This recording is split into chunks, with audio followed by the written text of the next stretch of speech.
It's time for the Wally and Methot Show. Now, here are your hosts, Brent Wallace and Marc Methot. Hello, everybody. Welcome to the show. I'm Brent Wallace.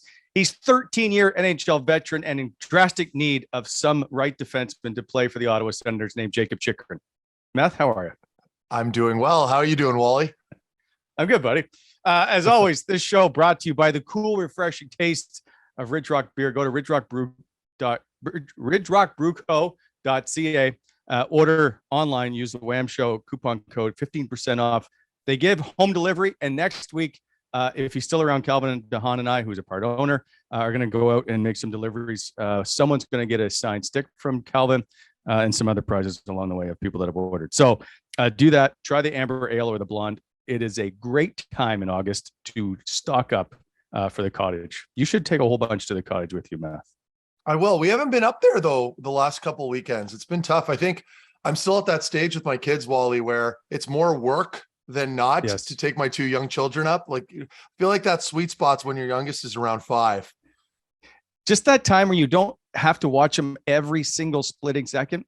That's exactly. And I mean, when I want to go fishing and stuff like that, it's Dad, I want to go back. It's been like 20 minutes, so, yes. But yes. So yeah, we're mainly, we've been staying here. Yeah, no, and the weather's been crappy lately. Anyway, we'll move on. So anyway, Ridge Rock Brew Co. Go online, 15% off. Fantastic. By the way, out in Carp, food's fantastic at the restaurant. We're moving on. We're going to start with the World Juniors that got underway on Tuesday in Edmonton. Meth, I don't know why. To be quite honest, I didn't know it was coming, and I don't care that it's here. It's fun. What are your go ahead. No, I was just going to add to that. I was going to say it's funny you say that, because I had legitimately no idea that it was that it was happening either until somebody posted. I don't know if it was Scott Wheeler or one of the guys that I follow, where they posted a screenshot of the empty building in Edmonton, right? So. Yeah. Okay. It was like the Slovaks and the Czech and Czechia playing, I think, a couple of days ago. And the building was empty, but that's like, a Tuesday afternoon, like on a weekday. And, so I understand that they need to make it happen and they need to get the tournament out of the way, I guess. And that's sort of the way I'm approaching it. I'm not going to take it too seriously. I get it, though. It looks at face value like a bit of a disaster, but I don't think they really care about that right now. They just wanted to give the kids an opportunity to play. Well, they don't need an opportunity to play in August. Mason McTavish has nothing left to prove on the World Junior I agree stage. there. They played some games. Let's not forget the World Juniors are going to take place again in December. It won't be the same group of players for most part because they're going to move on. This just doesn't make sense to me. It is strictly a money issue, and I don't see any other reason for it. You think it's okay? Well, I'm not going to go that deep because I don't even know what the logistics are and the finances involved and how much money Hockey Canada is making. So I can't even pretend like I understand that, other than I'm just looking at it from an individual standpoint, like the players. It gives them a chance to finish off the tournament. Now, for me, I don't know. I guess I never had a chance to play at the World Juniors. So, take this with a grain of salt. But I think for in my case, if it was me, I'd rather be home in the summer working on my training and focusing on the last month of training in the off season. But playing in a tournament like that, Wally, can give you an upper hand as far as getting your legs ready for training camp. So that it does give them a little bit of an advantage playing in these games. But like you, I'll finish my thought off with, I had no idea that the tournament was going on. I'm certainly not following it. I'm seeing tidbits online on Twitter, and that's about it. Okay, so a couple of points to your attendance issue. There was 3 games on Tuesday. The U.S.-Germany game was the only game they listed attendance for, 829. The other 2, they did not put a number in. So and this is not a fault against Edmonton fans. This is on a Tuesday, as you said, in August, all that stuff. There's no need for this tournament. So, we got to get the tournament in because they had a problem and COVID shut it down. Guess what? All the other minor league teams, all those other people that didn't get to do their tournament over again, they don't get another shot. So do they really need another tournament? We've seen it. I've seen them play. Wally, I'm just tired of, oh my God, they're high end, so they got to have a world. No. I'm with you. Like, I agree. I was only trying to think it from that other vantage point, as far as like, what's the reasoning behind Money. having it? Money. Yeah. Well, then any point I make is irrelevant, and we can move on. Yeah. It's just, I hate to be cynical, but that's all it is, because there's no other purpose for it. We've all seen them play. Maybe they didn't play every game they needed to, but guess what? What about the kid who got injured that never played at World Juniors that still got to go first round or still went? That doesn't matter. So is this a contractual thing then? Like maybe they had to fulfill the rest of the tournament in order to get that transaction through? Like, it's I have possible, no idea.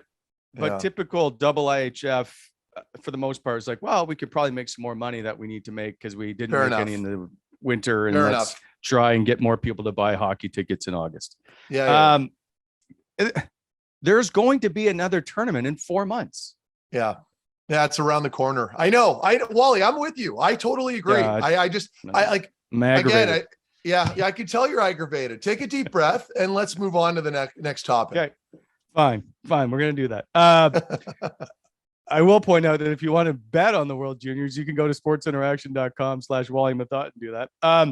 They have a 100% welcome bonus. They'll match your first deposit up to $500 in sport bet credits once you place qualifying sports bets, and those bets have been settled. Obviously, terms and conditions apply. But Sports Interaction, once again, they're ramping up, getting ready for the upcoming hockey season. You can bet on them, but the CFL, the baseball, all kinds of stuff. They have a cool thing with the Jays. If you bet on them hitting 3 home runs and they hit 4, then you get 25% more or something to that effect. Check out their website. They have some neat stuff. I do enjoy checking the odds on sportsinteraction.com. Okay, I'm going to move on to the Sens because should point out if you're interested, there are 6 players at the World Juniors that are Sens draft picks. Ridley Gregg, Robbie Jorventi, Roby, I believe he's called, Tyler Clevin, Levi Marilainen, Zach Ostapchuk, and Thomas Hamara. They've all seemed to be doing all right at the beginning. I like to see Tyler Clevin. I think he's going to be a menace in this tournament as he tends to be on the ice. That's one of the players I'm interested in seeing. And Ridley Gregg, another one of those, what do you call them? Meat and potatoes type guys? Role players. Yeah, I think he'll play a big role if anybody wants to watch the World Juniors. He's not a very big guy though. I think it was Laleem's Martian that I follow. He posted his size. I think he's listed at like $179 or something like that. So he's probably one of the smaller players as far as weight goes on that team. But he plays with bite. He plays much larger than he is. So we'll see. The bite thing is interesting to me. And you talk about it. And I think of like Erik Karlsson was drafted at, was it 165 or 160, somewhere in there? He's a 2-time Norris Trophy winner. It just goes to show. Oh, it doesn't. We try to say all this stuff at the draft of how all these players are projected, and like you don't know. You don't know because time to develop. I was just going to say, because I just helped Octagon this week run a prospects camp out of Gatineau where the Olympics play. They bring in all the top prospects that are affiliated with Octagon at this tournament, or excuse me, at this little camp, right? These are all guys that have been just drafted to the OHL or about to get drafted. And, the biggest difference that I've noticed, and it's certainly applied to when I played too, a lot of these high-end players, the guys that are higher ranked, they're just players that have, not only are they good hockey players, of course, but maturity wise, physically, they've hit puberty sooner. They're more turning into men. And then you got the baby face kids that aren't really projected quite as high, but like I was a 6th-round draft pick. I was a very late bloomer. I was a very awkward, shy kid in my teens. There's something that happens once you get to like 17, 18, 19. Those are very critical years for development. And you start to see a shift where a lot of those other kids start to pick it up a little bit more. And in many cases, surpass those other players because they've had to work their tails off to get to that point. And those are just good habits that are created. So I agree, Wally. Yeah. You can only put so much stock into watching these prospects because, inevitably the other ones grow up as well and things change pretty quickly. And that's what I said. Like my kid who's going through this kind of now, who's 15, is like a $130. Yeah. He's on the ice with 15-year-olds who are weighing in close to 200 pounds. I know. The discrepancy is wild. So we had to do when I was in London, my first camp there, right after I was drafted, we had to go in there and do like a fitness test, and I'm like, oh God, here we go. We're going to do a little fitness test. And we had to do bench press, and it was one plate aside. So 135 pounds. I think I did 1 rep, maybe if that. I was, noodle arms and tall and skinny and awkward and covered in acne. Like I wasn't ready for this. And then by the age of 19, my last year OHL, I was the strongest guy on the team and one of the strongest in the league. It just, my point is there's so much that can change in those couple years. Again, can't stress this enough, especially for kids. Don't stop working, because all those kids that are projected ahead of you, it doesn't mean everything. You're going to be okay. Absolutely. Yeah. We'll move on. Yeah. The next topic brought to you by BEI, Bunisher Excavating Inc. All your aggregate and landscape needs. Call 613-432-1120. By the way, they are hiring. Visit BunisherExcavating.com. And reminder to slow down in construction zones on the highways. Meth, speaking of construction, they have rebuilt, it looks like, the Atlantic Division, even the East for that matter. And one of the topics we're going to discuss today with our guest, Thomas Chabot, is how much they've changed. It seems like everybody's gotten better and geared up, right? So all of a sudden now Boston was looking like they were maybe possibly for the taking. Oh, Patrice Bergeron and David Krejci are back. Yeah. It's like, not to mention Florida added Matthew Tkachuk, and Toronto was already a pretty good hockey team, if I think correctly here. Tampa, yeah, they're pretty good too. Yeah. How does Ottawa manage to slide in here with, it seems like, bumping these teams out? It's funny you mentioned that. So going into the offseason, going into the offseason, we're like, boy, like who are they bumping? Your top 8 in the Eastern Conference, all 100-point teams. Wally, I think Florida will regress. I think the Panthers are going to struggle. Now, I don't know, not by the sense that they'll be at the bottom of the basement, but I think they're going to be battling.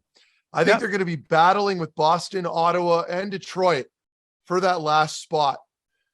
I think Detroit's a sleeper for sure, but you look at Florida. I mean, Colin White, I love Whitey. Colin White's on your second line now. Like they're thin up front. Yeah. You lose Huberdeau. You've got Tkachuk, Barkov, and Reinhardt on your top line, probably. Then you got Verhaeghe, Bennett, and Whitey. After that, it's very thin. And their decor is very thin, in my opinion. I don't think it's a great decor. It looks okay. They lose Uyghur, right?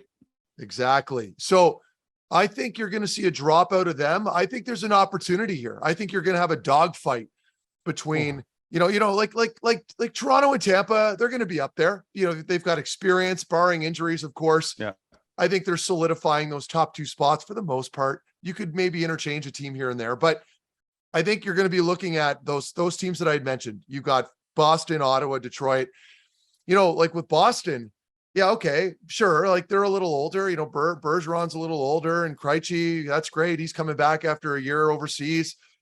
I still think you can't write that team off. I still think, with Marchand, Bergeron, Krejci, you've got the 3, big dogs that are back there as well. So I just, it's going to be a dogfight, but I do think Ottawa, more so now than they had maybe 3 or 4 months ago, more so now, they've got a legitimate opportunity here, Wally. Like you can't deny them that. It just depends on their start.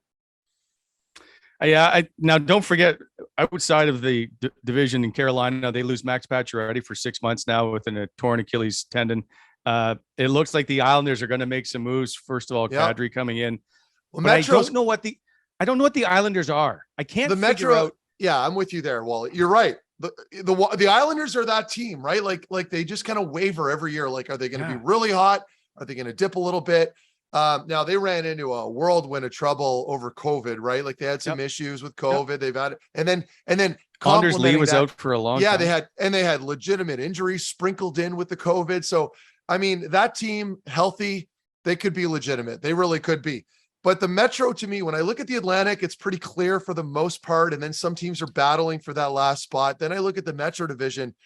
It's just like a goulash of like pretty good teams that are all going to be fighting. Is that the right term? I don't know. It doesn't matter. So mishmash, a mishmash. And then you look at the Western Conference. Like when I was playing, the West was significantly stronger every year point wise. Always had really good teams. Now, I mean, to me, it's one of the worst divisions, right? Or you got, Vancouver, San Jose, Anaheim, Seattle, they're all going to be at the bottom of the barrel probably again. San Jose is tough to call because they do have some legitimate veterans that have been underperforming, but I mean, Edmonton, Calgary, LA those are your three favorites there. I still like the East. I still do. I still think the East, it's the East. It's the East. It's up to them to lose the cup, right? Like, I think for them, they're very deep over there. It'll be a really interesting thing to see play out. But as of right now, where we stand, I think Ottawa has a legitimate chance to at least sneak into that back door. You mentioned San Jose, and the only reason I'm going to bring this up, I saw Erik Karlsson skating the other day. So like Nick Paul, Uyghur, not CC. I know Mark Stone was working out off ice, but Erik Karlsson was on the ice. He looks he looks fit. He looks thin. He looks quick. Good. He looks ready to go. I think you see a bounce back year from Erik Karlsson. I hope so. And I was talking to him, mind you, when we ever speak, it's never about hockey, but I had a good conversation with him the other day. He's back from Sweden. He's in Ottawa, obviously, as you just mentioned. And I think his mind's in a good spot. And I think a couple of years of adversity, like last year, there were some glimpses there where he was playing some pretty good hockey. It's not just individual, it's a team sport. And when, your surroundings aren't keeping up and/or there's injuries and maybe not a lot of cohesiveness on the back end, it can be difficult, and you're interchanging with partners. So with you, Wally, I agree. I hope Erik does have another breakout year because he deserves it. And I mean, as a generational player, he has that ability to take over a game. So, for him, it's his health. Is he feeling good? Is he in good shape?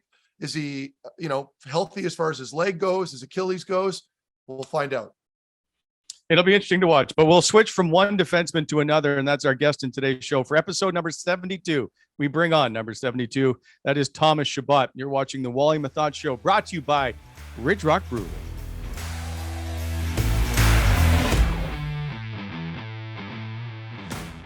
It's our pleasure once again to welcome the longest serving senator of the Ottawa Senators to the show. Thomas Chabot, how are you in this fine summer day? I'm good, boys. How are you guys doing? Fantastic. Although we're a little cranky about why there's World Juniors in August, but we're going to move on. Yeah. What have you been up to? I see you, let's see, you're at Chris Tierney's wedding. You're doing lots of stuff. You have your golf tournament. Like, how's your summer been? It's been good. It's always busy. I mean, everybody kind of knows every time we go back home, we got something planned almost every weekend, but this summer's kind of been a little bit different. I kind of took more time just for myself. I think it sounds kind of classic, but I think that's something I wanted to do this summer and really worry about what I wanted to do this summer, getting some rest, also doing my stuff that I do in the gym and off the ice, on the ice, everything. But the summer's been good. It's flying by. It's already August. I think we're seeing training camp coming soon, which is exciting. But I mean, at the same time, it's fun being the summer, seeing all your family, your friends again. It's fun to spend some time with them. Shabby, what have you changed? Some people find this interesting. At least I do. What have you changed fitness wise in the summer as far as your approach goes? And have you changed anything dieting wise? What's different? You know what? It's always been on gaining muscle weight kind of thing for me. Obviously, I'm cardio's pretty good and everything like that. But I mean, it's something I kind of always wanted to do. I've always been kind of a overactive kind of guy, which by that I mean like I would be done working out, then I go play tennis. I would always want to do something. I always have the worry of not being ready and not being in shape for training camp, and that's something that I really kind of took a step back on it this summer and just really going to the gym every day and in the afternoon kind of doing something different and just relaxing and getting some rest, which I kind of really liked. I've been feeling good every day going to the gym and on the ice. I've enjoyed every time, and you wouldn't know how that feels. Sometimes you kind of go on the ice in the summer and because you've done so much, you feel like, I don't really feel like being on the ice today. And yep. This summer, it hasn't really been the case. So been happy with that. And that's kind of something you kind of learn as you get older and you play the more games. Yeah, that's so true. And who do you guys, I'm assuming out there in Quebec City, you guys probably have a good skate going right in the summertime. Any significant guys that you're out there on the ice with? Yeah, we have a bunch of guys. I think Bergeron's there. We have Vlasic, Philippe Dano, David Savard. We have a good group. We're lucky enough. Like on Mondays, with the Monday skate is always a game, and we have the chance to have like a good 20 plus players. We have our group that works out at the Université Laval. in Quebec, and then the other group that's working out somewhere else, which is like Marcia So, Yanni Gore, and like all those guys. So it's fun. On Mondays we get to be on the ice, and it's actually like high level, high pace of a game, and it's fun. Obviously we're all competitive and we kind of make games and kind of go around there, but no, summer's been good. It's been awesome so far. Right on.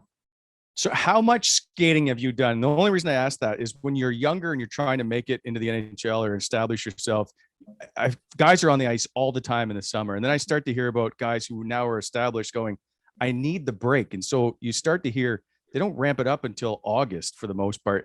Have you made that kind of switch?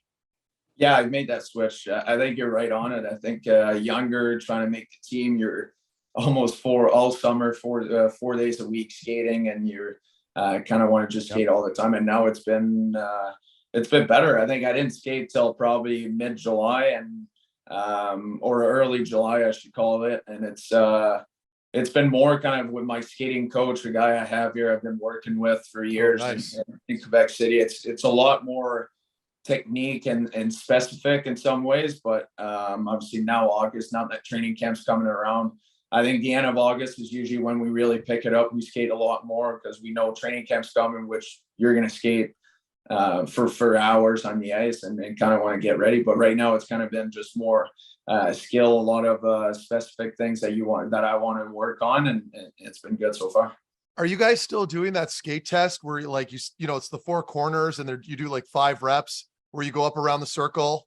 You do like a little. No, we're done with that one. Oh, you don't do that one anymore. Now we do 2 mounds instead, which is probably even worse. You got to go obviously all the lines and back, just the classic test, and you got a minute and a half. You got to go under 48 seconds, I think 47 seconds, something like that. And then you got, I think, a minute and a half or 3 minutes in between. I'm not sure what it is, but I think it's 3 minutes, and then you got to go again and just do it. And they kind of take your average of them both together. And that's just who's winning that then? Is it Joseph? One of those guys for him? Well, Joseph hasn't done it yet, but I think the last few years it's been Connor Brown. Connor Brown's really been good at it. Yeah. Really? I did not expect to hear that name. Yeah. Okay. Yeah. Nice. Okay. That's all I got. It's been a few weeks since there's been any movement with the Ottawa Senators in a trade or whatever. Can you give Pierre Dorion a shout? Maybe kind of stir things up. Yeah, I think he's done a good job so far this summer. Yes, he has. The month of end of June and July was a lot of movement going on, but I think that was good. I think it's fun. Obviously, I'm going into my 6th year, and my first 5 years, just for me as a player, you want to make the playoffs, you want to be competitive, you want to win games, and to see those changes happening and bringing good players, guys that are going to make a big difference on our team, I think it was great to see. It was it's very motivating for all of us. I think we want to take the other step. Obviously, we know we still have some young guys, but at the end of the day, we want to be in the mix all year round. We don't want to be out of the playoffs again. We want to be at least the last 15 games of the season got to mean something to us. And when you look back the last 2 years, I think we've kind of lost our season in the month of November, which has been a month we really struggle. So I'm bringing those pieces. I think it's older guys. It's guys that have been around, like a guy like Giroux that's been around for years. Yeah. With the leadership that he has coming in our group, I think it's going to make a big difference. It's going to help us a lot.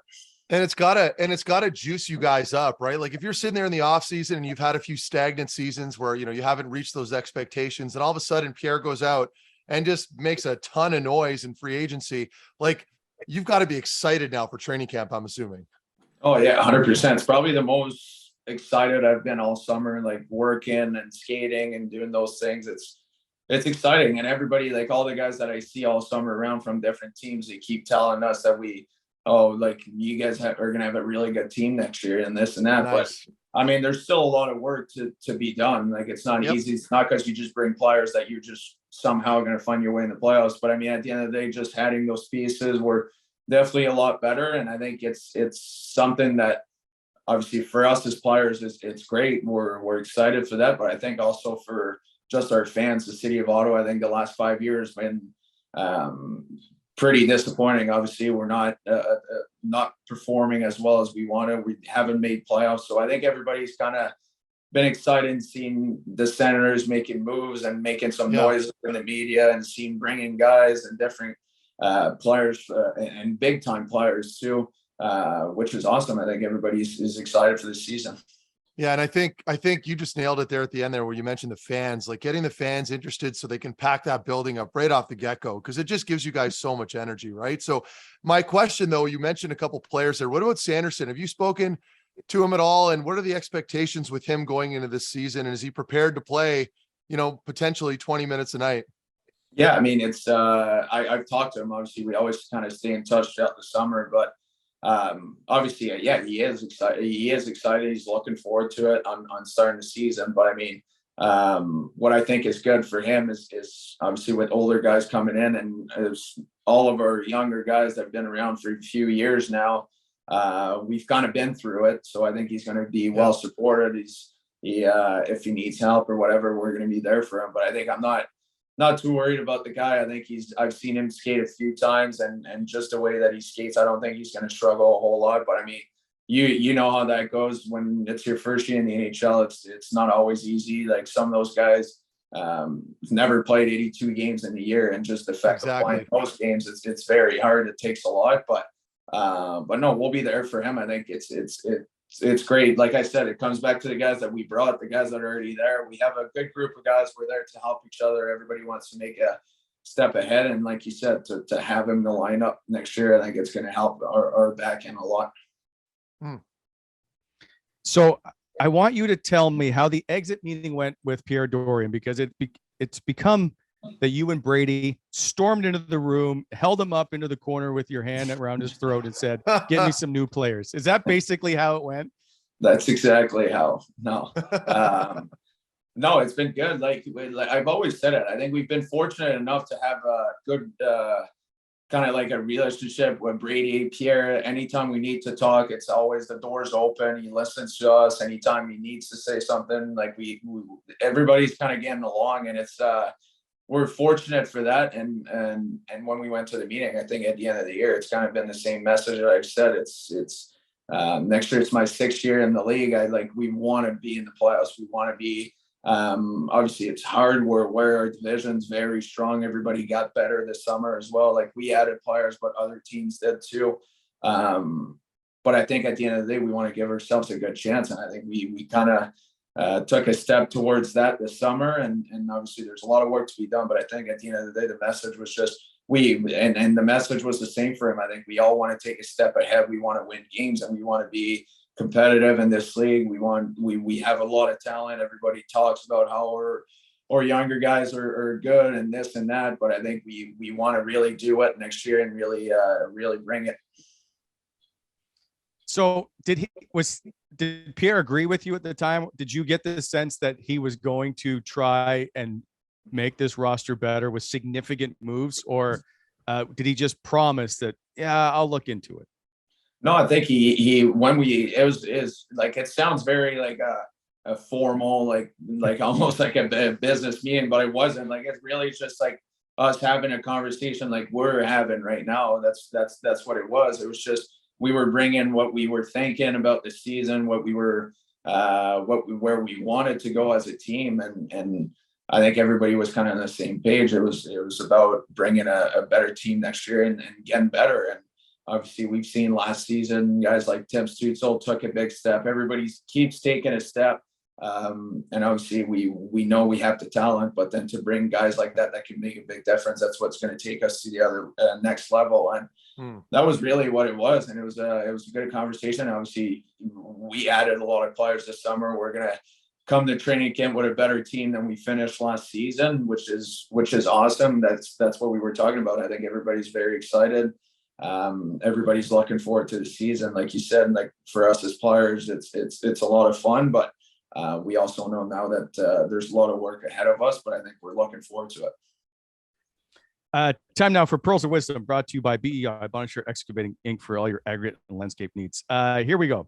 313 number of games played, making you the longest serving Ottawa Senator. 25 career games played over 30 minutes. 188 career points. That's the 4th most by a D in Sens history. It also puts you 100 back, by the way, of Chris Phillips for 3rd. There's a long way to go. And 5 goals versus Toronto, the most against any one opponent. Of course, you also have 12 points against them. It's the most you have against any one opponent. The being the longest serving Senator, like you've seen a lot, you've gone through a lot. You talk about no playoffs. You've also seen the business side. You've signed the big deal, but you also seen your friends leave, like Nick Paul and also Colin White. Is it tough to see, especially Colin White, because you two had a pretty strong bond, seeing him have to move on? Yeah, it was sad. Obviously, everybody knows it's a business. Everybody knows not everyone's going to play the entire career with the same team.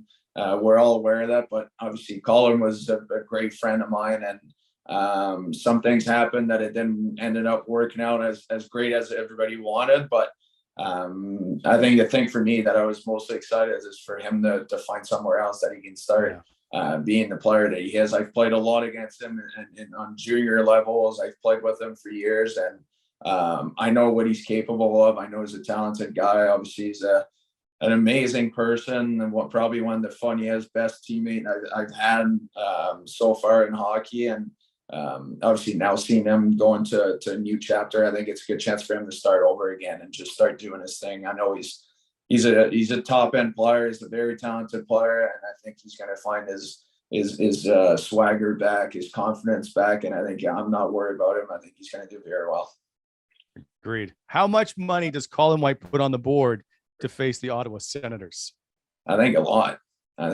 He's got to put a lot. He's going to want to win that game, and knowing him and the way that he is, he's going to put a good amount for sure.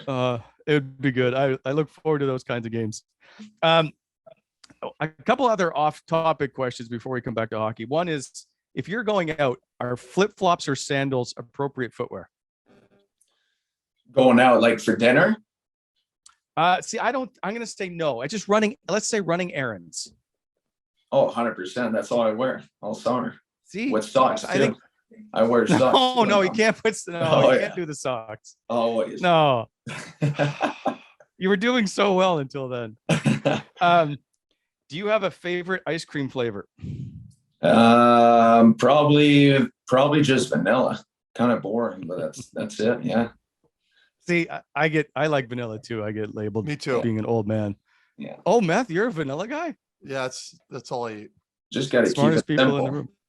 Just keep it simple. Exactly.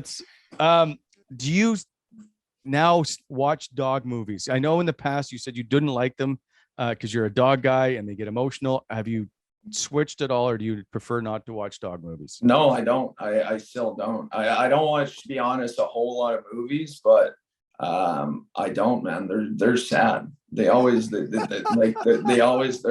sad at some point. It's just true.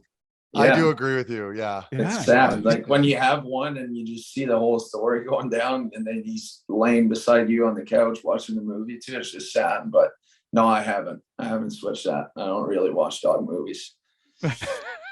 Well, riding in cars with dogs, that one bothered me. I got a little choked up. I bring my dog in the car. No, the movie.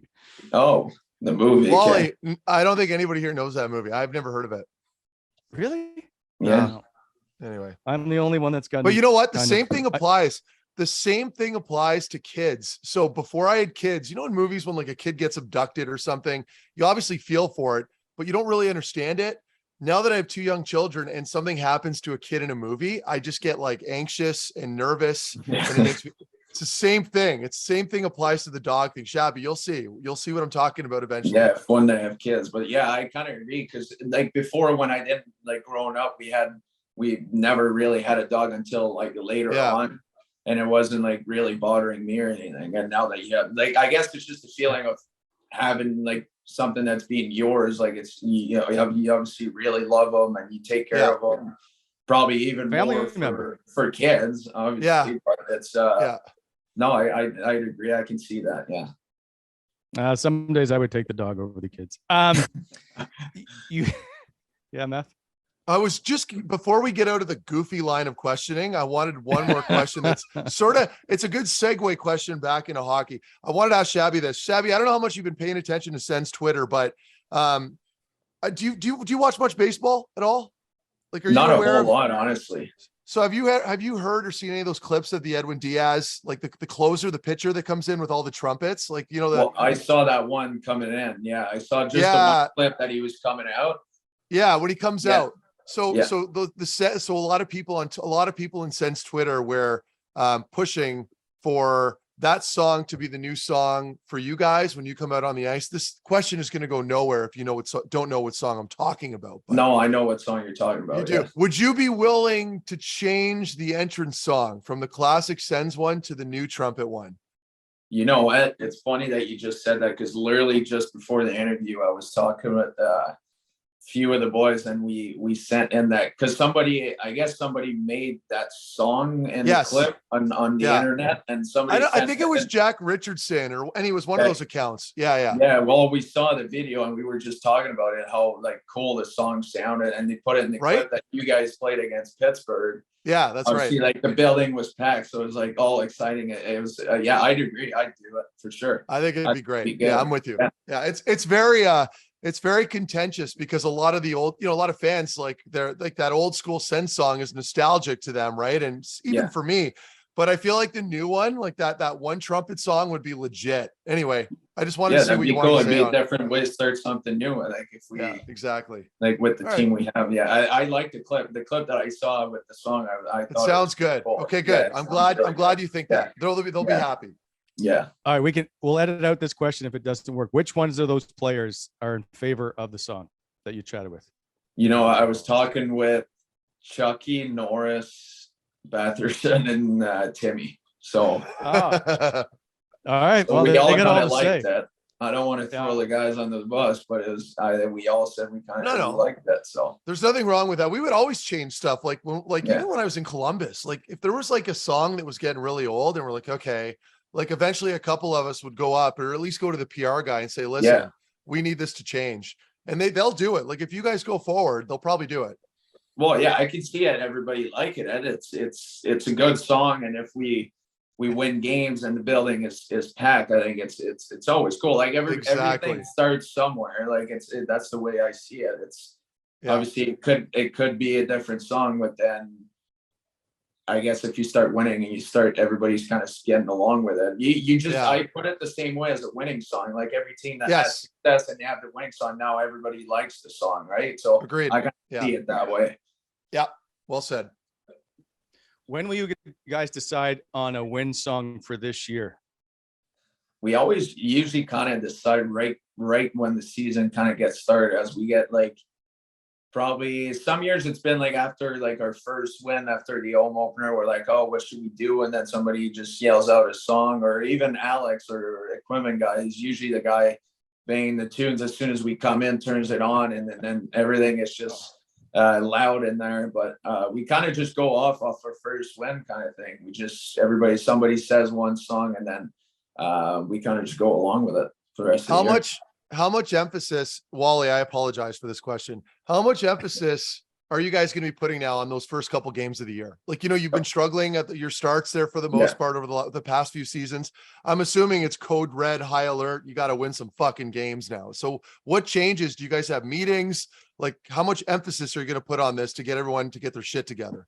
You know what? I haven't been back in Ottawa, but just the conversations we have I think everybody's aware of that. I think that's the biggest part. Like everybody's aware we've kind of struggled off the start, and that's kind of when you can't really manage 20 games in to be 15 points behind everybody. So for sure, I think everybody's aware of it, and that's the biggest thing. I think training camp's going to be a lot focused on making sure we're ready to start right off the bat, because we've seen it the last couple of years. So what was the issue? What was the issue before then? Like, was it D zone exactly? Was it like just letting in soft goals, undisciplined? Like, was there one common denominator that stuck out to you guys? Well, honestly, it's like just looking last year, like the month of November, we played half, if not fully, the month with 5, 6, 7 guys out with COVID. Like that's not good point. Excuse, but also, no, it is. I don't know. We found ways to. I'd have to think a bit harder about it, but I think it's been just the way we've been playing. It's been a month that's kind of been struggling for us. It's not necessarily not really put the finger on the one thing right now. I have to think about it, but it's it's been just a month that we usually start the season, like the month of October is usually decent, and then we get into the stretch where we play and we kind of struggle. And obviously the 2 years ago, the COVID year, we've played against Edmonton. We didn't win one game against them. So like the different things happen over the season, but I think the biggest thing for us is obviously it happened. It is what it is. But I think the biggest thing this year is really when we start the season, we got to be ready. We got to play some good hockey right off the start and just carry that on for the rest of the year. Yep. Shabby, I think Meth just scolded you. What's that? I think Meth just scolded you. What do you mean? You guys what need to be ready to play. Oh no, well, no, but like that's been a common issue, right? And so you have to figure out how to get by that. But I think growth for you guys is another big one too, right? Like you've got some steady 1-2 punch and goal now, a little more consistency there. Your back end, I'm not going to get into it. I don't expect you to answer these questions, but I think overall with the growth of the young players in your core, you're going to see a much different team this year.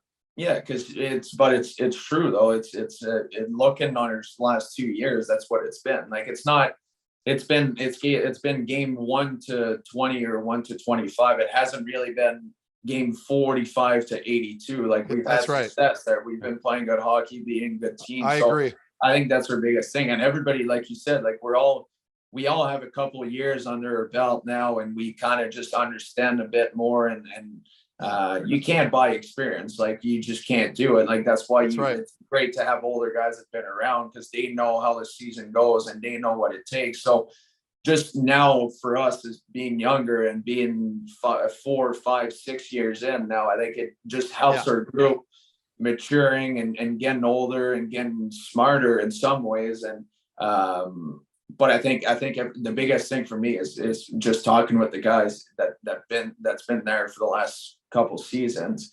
It's we're all aware of it, which is the biggest thing. Is if you don't know, then you're not gonna try and make it better, right? So like now that everybody's aware of it, then everybody knows. So we're gonna be ready for the start.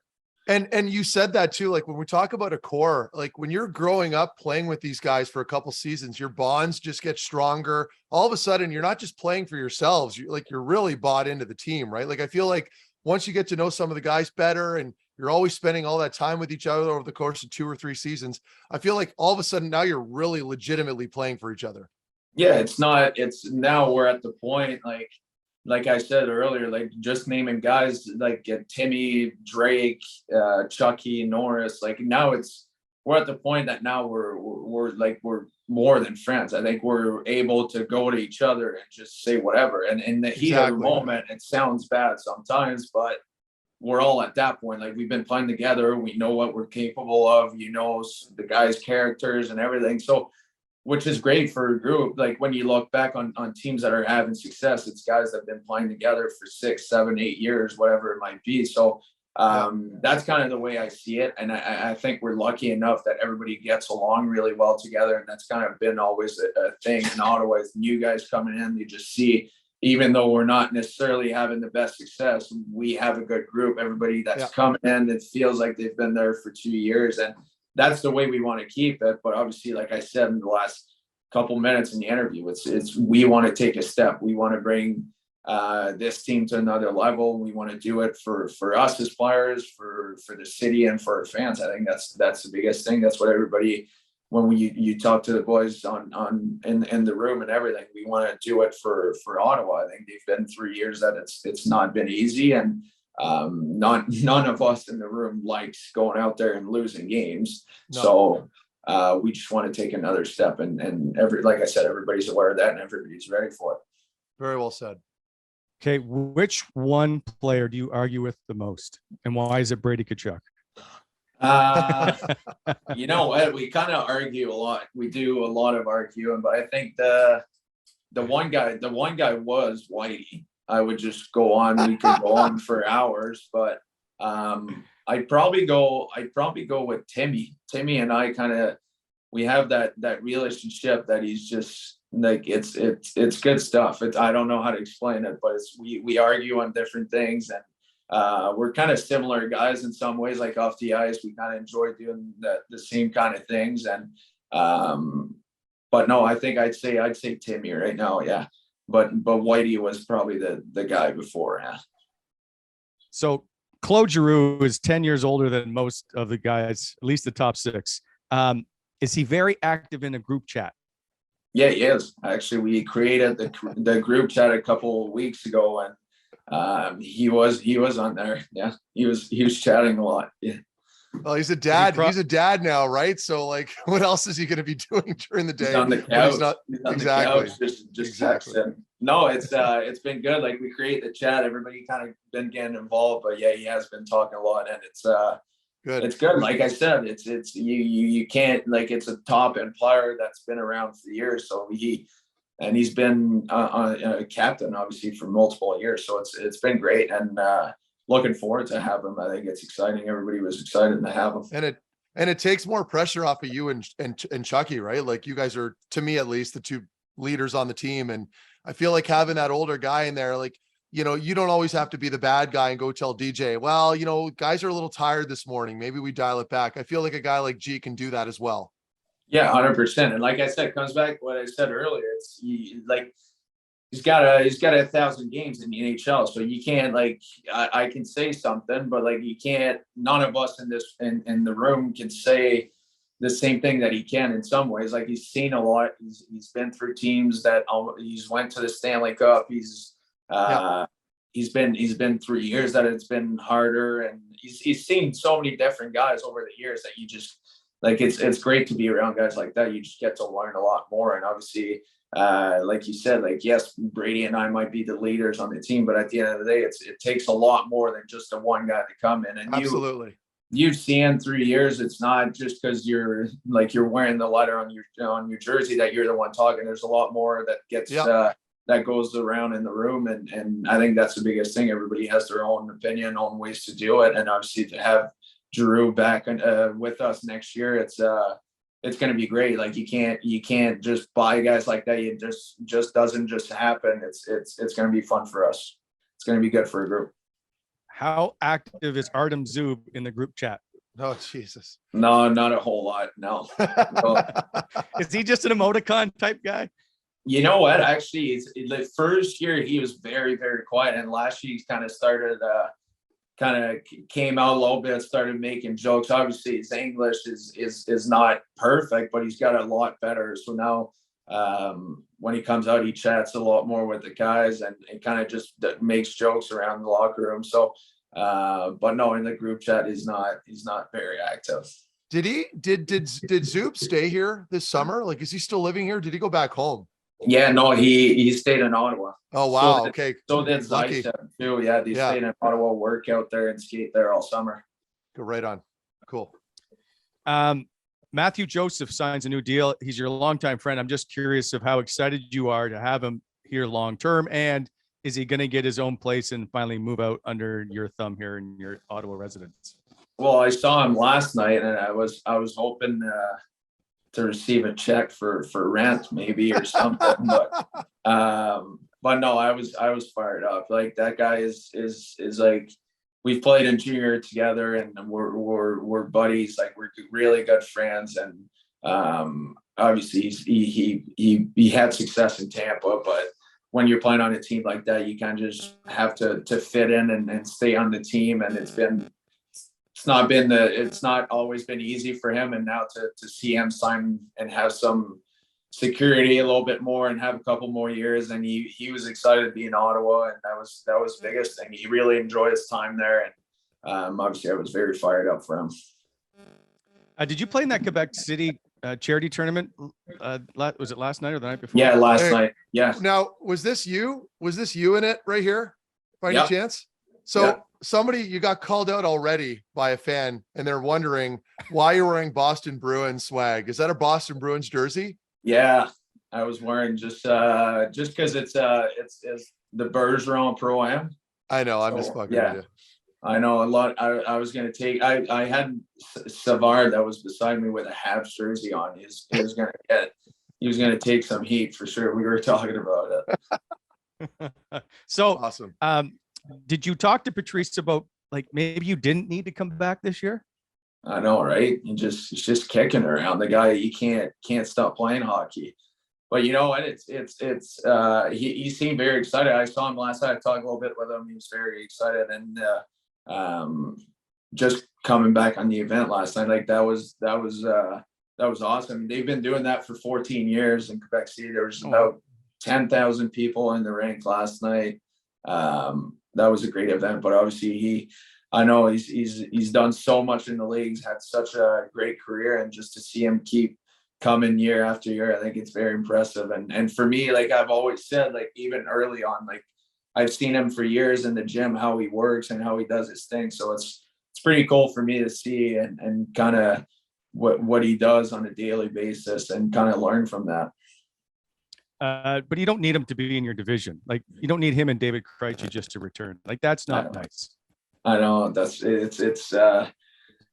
going to be tough. Like I said earlier, it's yes, we did get better, but I think every other team on our division got better too. So it's going to be a battle, but it's obviously right now during the season, I'm not going to be happy to see him on the ice, but now in the summer, I was happy for him. I think it's great to see him back for another year. Quickly, you were captain of the World Championship team for Team Canada. You lost in the final. I don't want to rehash the final if you don't want to, but I just want to know what that experience was like for you to be the leader of that group. It was pretty cool. I know it's obviously a tournament when not every player is there. We're all aware of that, but just to have the chance to represent your country and wear the C, it was pretty special. I didn't expect it at all, to be honest with you, and I didn't know until the tournament started. So, but it was a cool experience. Like that tournament's always a blast. I think it's obviously our season's over. You get to meet different guys, and it's a lot of. Obviously it's overseas as well, so it's always in a different place, different atmosphere. And no, Finland was awesome. It was a great event. Everybody welcomed us, and it was a great city to be in. It was a great tournament to be part of, and obviously being the captain was obviously a big bonus. I thought it was a great experience. I was very fortunate for that. I clearly lied when I said I wasn't going to rehash it. Was the call a penalty in overtime? Oh man, oh boy. That was like my own opinion. I couldn't believe it. I was fine. Like I said, at the end of the game, obviously at the end of the game, you know how it goes down locker room. Everybody was like, yeah, that wasn't a call, blah, blah, blah, all this stuff. But I was fine with the ref calling me because my stick was there. But then I was almost going on the breakaway after, and the guy grabbed my leg and he didn't call anything. Exactly. So I was like, if you're going to call me, I'm fine, call me, but then call the other guy at the same time. Yep.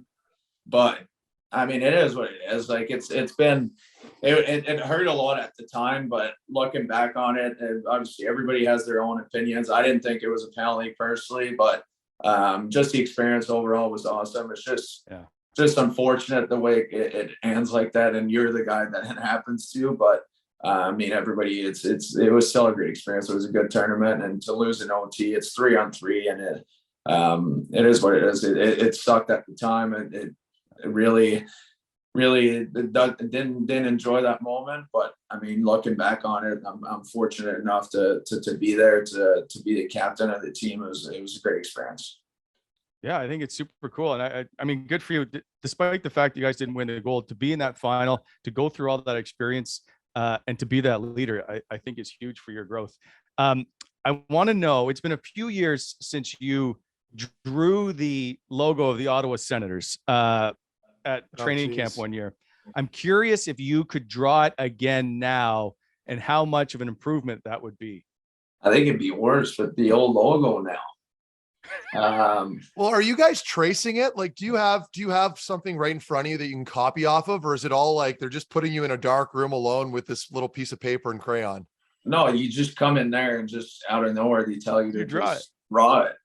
It's just are you allowed to pull your phone out and pull up a picture of it? And well, you're not supposed to, but then they give you like the one of these, like quickly just look at it, like, you know what I mean? And then you're like, let me try it. And then talents are not there either, so that doesn't help. Yeah, fair enough. Okay. Can you do it? I can try to. Okay. We're going to play some music underneath this while you quickly. Well, you want him to do it now? Yeah. And then we're going to compare it to the old one. Okay. Can I take a look at the logo just for a second at least? Yes. I'll give you a second. So yeah, but for all we know, he'll have it up the whole time. No, Yeah, I'll just keep I it there. trust You guys can't see it here, can you? No, we can't see anything. Yeah. Are you cueing the music? We'll just pretend like it's queued up now. Yeah, Craig hates me right now for all this. Yeah, this is just more editing for Craig, poor guy. What's the timer at here, Wally? What do you want me to give him? Another 20 seconds? It's the summer. I don't want to press him too much. I turned it off. I'm not looking. I'm trying. Oh God, that's not gonna be good. Okay, you got about 15 seconds to go No, here. I'll let him finish. Okay, all right. I think how's the face again? You know what? Like even for me though, like that while he's still drawing, Yeah. I'm looking like because the I 2D couldn't do logo, the new logo, the 2D one, it's far more simple, but you still have to like kind of get an idea on Yeah. the face. Like, this is where you want to be playing for Tampa. Yeah, exactly. The You easiest just want logo to do a ever. lightning bolt. The easiest one. Yeah, even the Habs though, like the Habs jersey's easy too. Yeah, Maple Leafs. I'm not sure what happened with the face, but that's actually not that bad. Can you guys see it? Or not? Oh my god! I mean, you know what it is at least, but that face, you can't. The face, I couldn't remember how the face was, but the surround, like Yeah. around it is not bad. Yeah, that's like something my son would draw. But you know what, Shabby, Yeah. we'll still give you some points. That's You don't pretty get good. paid I to think draw. it's better. So, It's better than last time, at least. yeah, it is. Better than last I time. give you the I'm full getting marks. better. Maybe in Yeah. 2 years we can do it again and then just try it. Maybe in Not 2 a years bad idea. even better. I'll nail it at some point. Then hopefully it's just the O logo and you'll be all set. Yeah.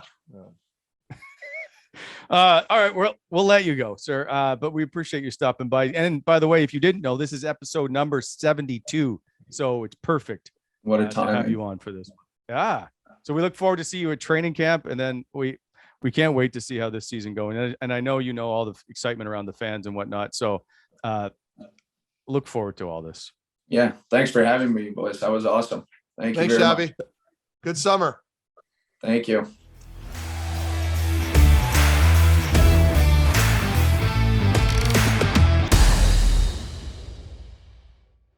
Thanks once again to Thomas Chabot. Now, welcome back into our show. As always, our good friend Craig, Hey. who I gave some extra work to. Sorry about that. Oh, that's okay.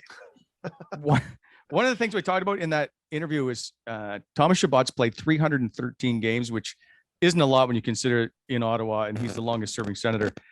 Only 10 players on the current roster have played 100 or more games for the Sens. Chabot, Kachuk, Zaitsev, Batherson, Stutzla, Zub, Brandstrom, Formanton, and Watson. Not a lot. But one thing I think you see from Thomas Chabot this year, and you can hear it in his voice, is he will be ready to play hockey. I don't think there's any question. Yeah, no, I agree. And you could just tell you could see the maturity. Like what, like people don't know, like when I was playing with the Ottawa Senators, Shabby was around with the Black Aces at the time, and he was up and down. They brought him in for a little bit at the end of the season. And so he was around for the playoffs and everything. And I got to know him a little bit, and he was so quiet, right? Like this unassuming, French kid, didn't speak great English at the time either. And he's come such a long way. I mean, look at him, look at the interview we just had with him and how comfortable he was. And you could just tell he's just so comfortable in his skin and he's confident. So you're going to have I'm suspecting, or rather expecting, that he's going to have a great season. I just hope, and obviously we didn't want to put him on the spot, but I really do hope they find a partner for him. I know everyone knows that it's the elephant in the room, and that's no slight at Pierre and management, because they've had a fantastic offseason. That's part of the game. You got to be patient sometimes. And I really do think, though, you're only as good as your partner, right? I mean, as far as like getting that support when you need it to allow you to play your game. So we'll see how that goes. It's funny. That was my takeaway from the interview too, was how much more comfortable he is speaking. Right? Like when he first started, like he barely spoke English. Like he could speak English, but he was not comfortable. So when we'd ask him a question, maybe you'd get like 10, 15 seconds back, or a yes or no or whatever. But there he was given like 2-minute full answers, well thought out. Like it's crazy to see like just how far along he's like. Yeah, he's definitely become a lot more vocal. And it's funny because some players don't necessarily transition that well, like from French to English. Like some guys, it can take years and even until retirement, where they really never really committed to speaking the language much, right? Like they go to the rink, they struggle to get through some sentences, and then they go back home and it's back to French, right? Everything's French, TV, music, friends, family. And then you could tell with Shabby, he's put in the effort to transition nicely, and he's so fluent now. So good for him. The best part I enjoy is the personality side, where you can get him to open up. So I had sent him a text just to say, hey, can you have a piece of paper and a Sharpie ready? Oh, I was wondering how he queued that up so quickly.